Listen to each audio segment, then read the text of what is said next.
Dik! Lalaki na at makukulit.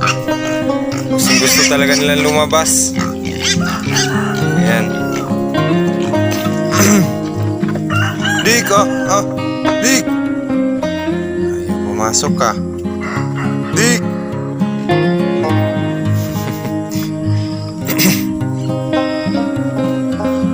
Yun na nga, lumabas lahat.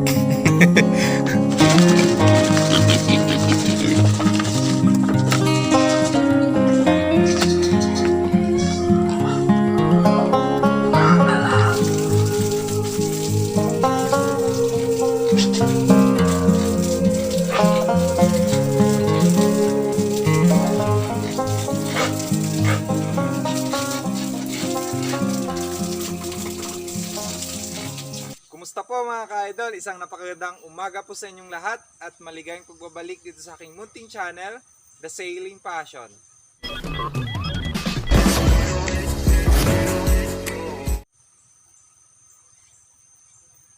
So for today's video po mga ka-idol, so yan, kita naman kung ano yung gagawin natin ngayon. So yan, mag-harvest po tayo ng ating panim na upo.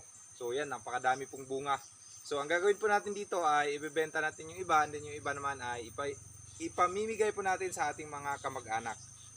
So bago po natin yung simulan mga ka-idol, sana po ay huwag niyo pong kalimutang mag-subscribe dito sa aking channel at isama niyo rin po ang notification bell para lagi po kayong updated sa mga bago nating i-upload na mga videos. So napakalaking tulong po yan sa akin mga ka-idol, kaya maraming salamat po. And then mga ka-idol, update ko po muna kayo sa aking mga alagang native na biik. So eto po sila.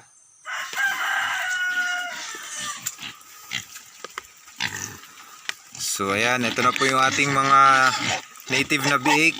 Yan, napakalalaki na po at napakadugyot dahil umuulan po dito sa amin. So ang gagawin po natin dito sa kanila ay ililipat po natin ng kulungan. Dahil nga po itong kulungan nila ay kaya po nilang tumalon dito. Nakakalabas po sila kahit ganito nakataas. So ayan nyo, may bakas ng putik. Yan, lumabas po yan kanina sila. At yung iba naman doon ay sinisira po nila yung bakod na ginawa natin.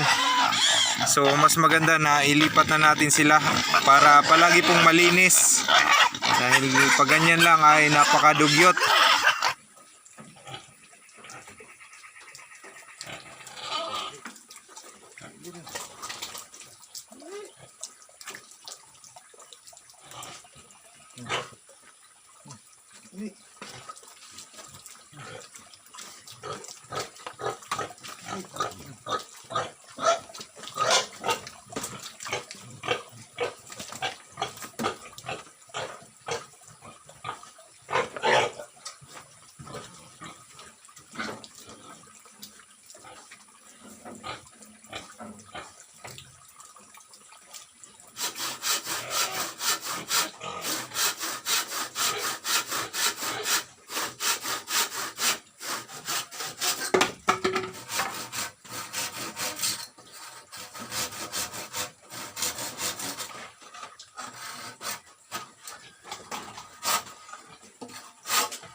Big!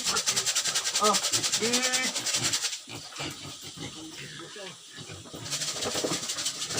Big! Ah! Dili! Big! Ah! Ah! Big!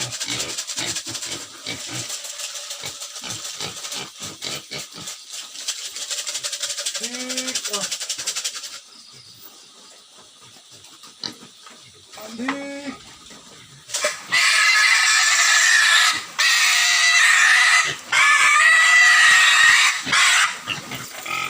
So yun na sila mga ka-idol. Yan, ang dugyot pa rin. So buti na lang walang kalabas. So ngayon paliguan na po natin yan para maging presko na at maganda tingnan.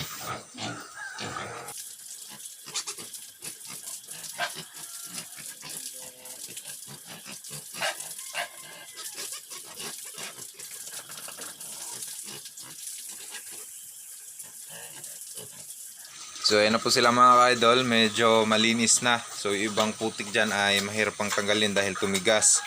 So ayan, tapos na po silang kumain. At ayan oh, busog na busog. So ito po mga ka-idol, sa mga gusto pong umorder ng lechon, yan, pwede na po kayong umorder this December. So yan, napakasarap po niyan dahil native na baboy po ito. And then yung pinapakain natin ay yung mga halong organic po, and then may feeds.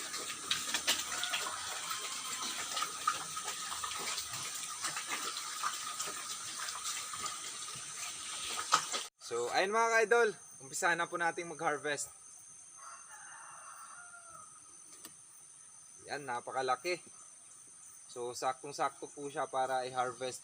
Yung buto niya po ay pwede pang gulayin. Yan. Laki. So, nasa ano to, 1.5 kilo siguro to. So, mamaya sa bahay ay titimbangin natin para mabilis lang po nating malaman yung presyo po bawat isa pag ibinenta na natin.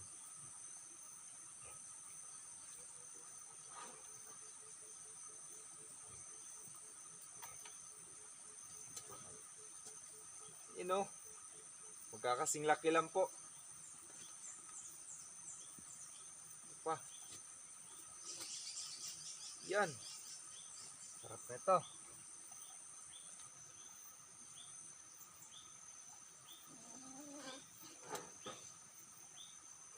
Wow.